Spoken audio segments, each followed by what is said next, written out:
Reporter impact Sree Chitra research ഇൻസ്റ്റിറ്റ്യൂട്ടിലെ load ഇറക്കുന്നതിൽ ഇടപെട്ട് തൊഴിൽ വകുപ്പ് 1 ടൺ ലോഡ് ഇറക്കുന്നതിന് 400 രൂപ കൊടുത്താൽ മതിയെന്ന് നിർദ്ദേശം. മെഡിക്കൽ സാമഗ്രികൾ കൊണ്ടുവന്ന കരാറുകാരനെ CITU ചുമട്ടുതൊഴിലാളികൾ ഭീഷണിപ്പെടുത്തുകയും ഭീമമായ നോക്കുകൂലി ആവശ്യപ്പെടുകയും ചെയ്തത് റിപ്പോർട്ടറാണ് പുറത്തു കൊണ്ടുവന്നത്. 17 ടൺ ലോഡ് ഇറക്കാൻ 85,000-ഓളം രൂപയാണ് ചുമട്ടുതൊഴിലാളികൾ ആവശ്യപ്പെട്ടത്. അരുൺ സോളമൻ നമുക്കൊപ്പം. അരുൺ സോളമൻ, നമ്മൾ പുറത്തു കൊണ്ടുവന്ന വാർത്തയിൽ ഇപ്പോൾ ഇടപെടൽ ഉണ്ടാവുകയാണോ? എന്തൊക്കെയാണ് വിവരങ്ങൾ?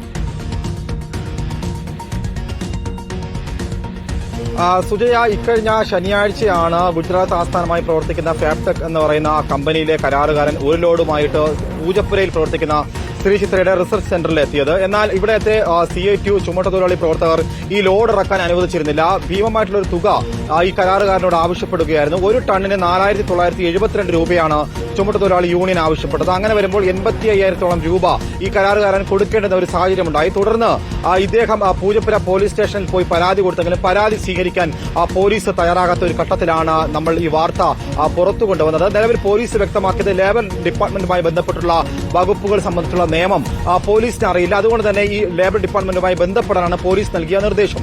ഇതിന് പിന്നാലെ വാർത്ത പുറത്തുവിട്ടതിന് പിന്നാലെ ഇന്നലെ ഇപ്പോൾ ലേബർ ഡിപ്പാർട്ട്മെന്റും അതിന് പുറമെ ചുമട്ടുതൊഴിലാളി ബോർഡും ഈ സംയുക്തമായി ഇടപെട്ടാണ് ഇപ്പോൾ ഈ വിഷയത്തിൽ ഒരു പരിഹാരം ഉണ്ടായിരിക്കുന്നത്. ഇന്നത്തെ ചർച്ചയിൽ ഉണ്ടായിട്ടുള്ള ഏറെ കൌതുകമെന്ന് പറയുന്നത് 4,972 രൂപ ചുമട്ടുതൊഴിലാളി യൂണിയൻ ആവശ്യപ്പെട്ടപ്പോൾ നിലവിൽ നൽകിയിരിക്കുന്ന നിർദ്ദേശം 400 രൂപ മാത്രം ഒരു ടണ്ണിന് കൊടുത്താൽ മതി എന്നാണ്. അപ്പോൾ നോക്കണം, ഇതിന്റെ എത്രമാത്രം ഒരു വലിയ ഒരു തുകയാണ്, ഭീമമായിട്ടുള്ള തുകയാണ്. 10 ഇരട്ടിയിൽ വലിപ്പം വരുന്ന ഒരു തുക ഈ ചുമട്ടുതൊഴിലാളി യൂണിയൻ ആവശ്യപ്പെടുമ്പോൾ നമുക്ക് ചുറ്റും ഇത്തരത്തിൽ നോക്കുകൂലി ആവശ്യപ്പെടുന്ന പല വാർത്തകളും പല മനുഷ്യന്മാരുടെ കണ്ണീരുകളും ഒക്കെ നമ്മൾ പലപ്പോഴായിട്ട് റിപ്പോർട്ട് ചെയ്തിട്ടുണ്ട്. ഇത്തരത്തിൽ പൂജപ്പുരയിൽ നിന്നും ഈ ചുമട്ടുതൊഴിലാളി യൂണിയൻ പ്രവർത്തകർ ഇത്തരത്തിലൊരു ഭീമമായ തുക ആവശ്യപ്പെട്ടപ്പോൾ അതിൽ ശക്തമായിട്ട് ഉറച്ച നിലപാടുമായിട്ട് ആ കരാറുകാരൻ നിന്നു. പക്ഷെ അപ്പോഴും ക്രെയിൻ ഉൾപ്പെടെയുള്ള സാമഗ്രികൾ അവിടെ എത്തിച്ചുകൊണ്ടാണ് ഈ ലോഡ് ഇറക്കേണ്ടുന്ന ഒരു സാഹചര്യമാണ്. പക്ഷെ അത് തടസ്സപ്പെടുത്തിക്കൊണ്ട് അന്ന് തന്നെ 5,000 രൂപ ഈ കരാറുകാരനെ നഷ്ടപ്പെടുകയുണ്ട്. എന്തായാലും ഇന്നിപ്പോൾ ലോഡ് ഇപ്പോൾ ഇറക്കാനുള്ള ഒരു സാവകാശം ആ കരാറുകാരനെ ലഭിച്ചിരിക്കുകയാണ്. എന്തായാലും 400 രൂപയ്ക്ക്, ഒരു ടണ്ണിന് 400 രൂപയ്ക്ക് അങ്ങനെ 17 ടൺ